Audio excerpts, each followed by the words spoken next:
El caso de la tabla periódica de los elementos. Sherlock Holmes, la verdad, no tiene remedio. Cree que la tabla periódica de los elementos es un caso misterioso, digno de investigación. Está tan seguro de resolver el caso que les ofreció a sus compañeros de clase explicarles la tabla periódica sin saber absolutamente nada sobre el tema. Al intentar memorizar la tabla, Sherlock se aburrió tanto que hasta se mareó.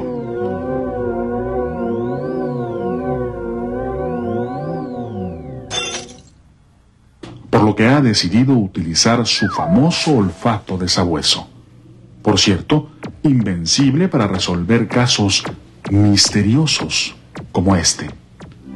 La tabla periódica parece una gran casa con 7 pisos y 18 columnas, con más de 100 cuartos en donde habitan los elementos de acuerdo a su número atómico.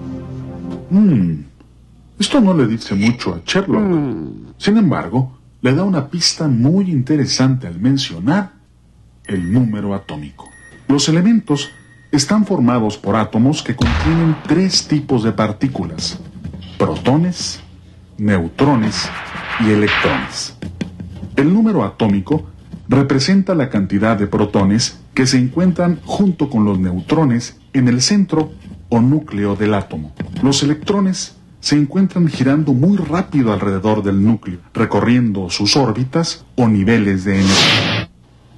La primera organización de la tabla periódica en columnas y pisos se le atribuye al químico ruso Dmitri Mendeleev, quien en el siglo XIX recopiló información acerca de las propiedades físicas y químicas de los 63 elementos conocidos hasta ese momento. Mendeleev creía firmemente que los elementos ordenados en las columnas de esa gran casa compartían propiedades químicas similares. Al organizarlos de acuerdo a su masa atómica, la clasificación fallaba una y otra vez, pues las propiedades de los elementos no eran similares en algunos de los casos. Mendeleev pensó que ya que ciertos elementos no se comportaban como deberían, su masa atómica podría estar mal calculada. Sin embargo, el tiempo probó que el cálculo de la masa atómica era correcto. A Sherlock, este Dmitri, que sería muy viejito si viviera, realmente lo ha impresionado, pues se le ocurrió un código que reglamenta la conducta de más de 100 elementos. Su único error consistió en que los clasificó de acuerdo a su masa atómica en lugar del número atómico, porque este fue descubierto hasta 1913. En la actualidad, la tabla periódica está organizada en 18 columnas llamadas grupos o familias, cada una con su número, aunque todavía hay algunas con la clasificación antigua que incluía letra y número. Los 7 pisos de la casa son los llamados periodos. Cada elemento de la tabla ocupa una habitación de la gran casa y está representado por su símbolo, número atómico y masa atómica. Los elementos de los grupos A son llamados con frecuencia representativos porque sus propiedades siguen una progresión regular. Los elementos de los grupos B son llamados de transición y muestran desviaciones considerables con respecto a la progresión del resto de los elementos. El primer elemento de la tabla es el hidrógeno, del que Sherlock tendrá que hacer un estudio minucioso, pues su comportamiento es bastante sospechoso.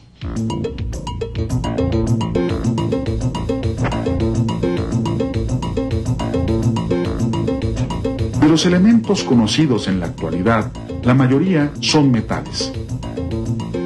Al pensar en metales nos imaginamos al fierro, a la plata o al cobre. Sin embargo, existen otros metales como el calcio, el sodio o el potasio que tienen características comunes con los metales, como la de ser buenos conductores del calor,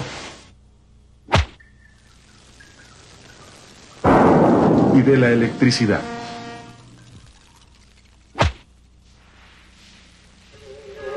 Y de fundirse a alta temperatura. Por el contrario, los no metales, como el oxígeno, no conducen la electricidad ni el calor y se funden a baja temperatura. A ambos lados de la línea que divide a los metales y a los no metales, encontramos a los metaloides, elementos con características similares a las de ambos tipos. Sherlock ya se siente genio. De su investigación preliminar ya sabe que existen metales, no metales y metaloides, y que el hidrógeno se comporta de una manera muy peculiar. También sabe que los elementos de una misma familia tienen propiedades similares.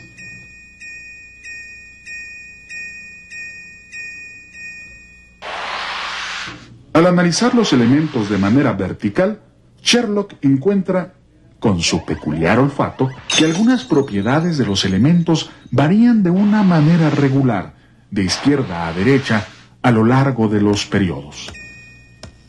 Estas propiedades incluyen la reactividad, el tamaño del átomo, las propiedades metálicas y el acomodo de los electrones. Los electrones giran alrededor del núcleo de acuerdo a órbitas o niveles de energía.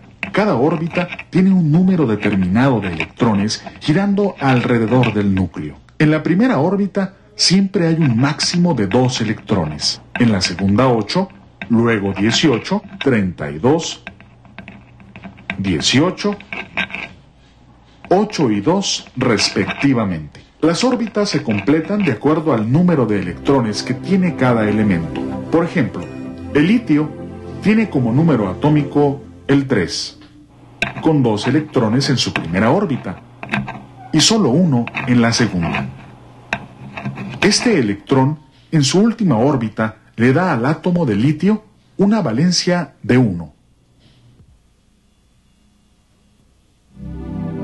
Al otro lado de la gran casa encontramos al flúor, con número atómico 9.